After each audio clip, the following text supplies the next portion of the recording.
So we spent all summer building and shipping our new HS Pro printers to customers all across the US. And that's been amazing for the company's growth, but it's also meant that this is the busiest summer I've ever had.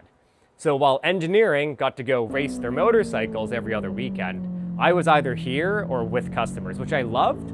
But the result of that was Stanley is now the fastest person in this building on a motorcycle. And it's probably to no one's surprise that I'm very competitive, and that makes me very bitter. I want to go racing too. And I knew I already had our little mini bike, which we've tried to go drag knee in the parking lot with, and it honestly went terribly. This thing has no grip.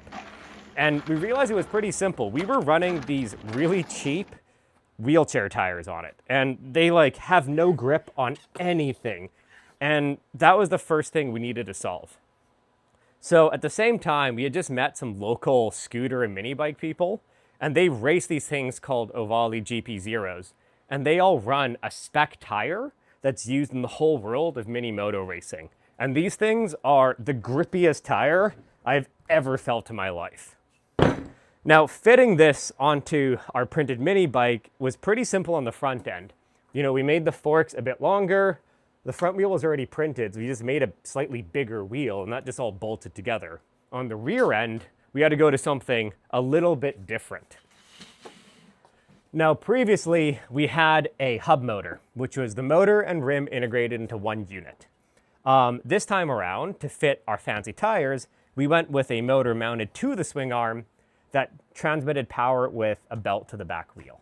Now, this ended up being way better in a bunch of ways, namely the less unsprung mass moving the weight up so we could have better suspension tracking, as well as some flexibility in final drive ratio.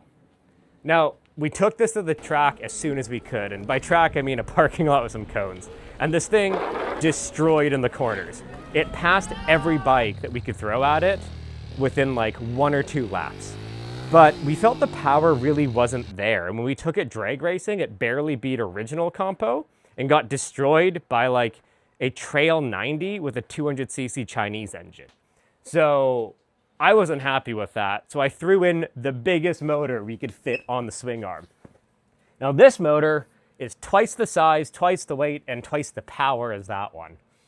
And this is about as much power as our motor or as our battery and controller can handle. And the second it wasn't raining, we found a really cool spot to go try this out in.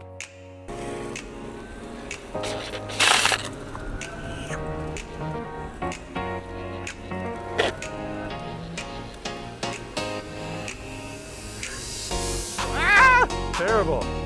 Oh, that's gonna be tough.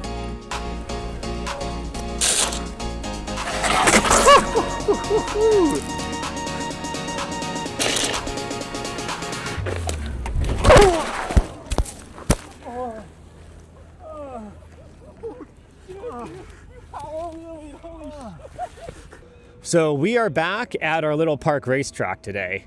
And man, the whole right side of my body is just a giant bruise.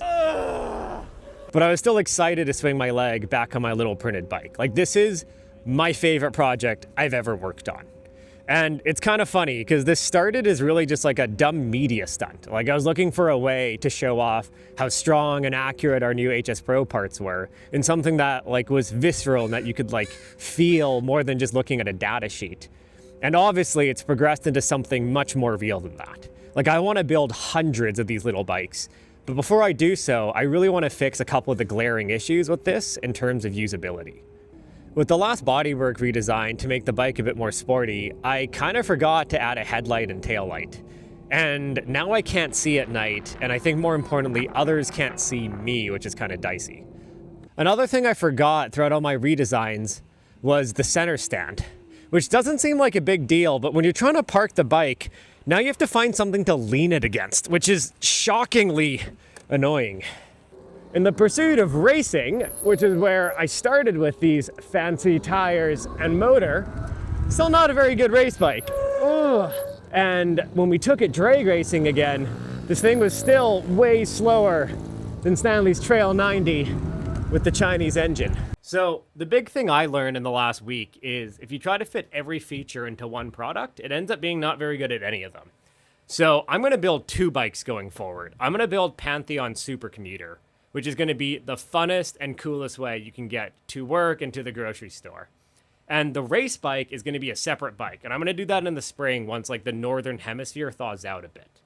And like, thank you guys so much for watching. Like, I love this project, and both of these next bikes are going to be so much fun. Don't put me back. Okay, well, I guess that's why we have more riders. Get dunked on. Miles, this isn't fun anymore.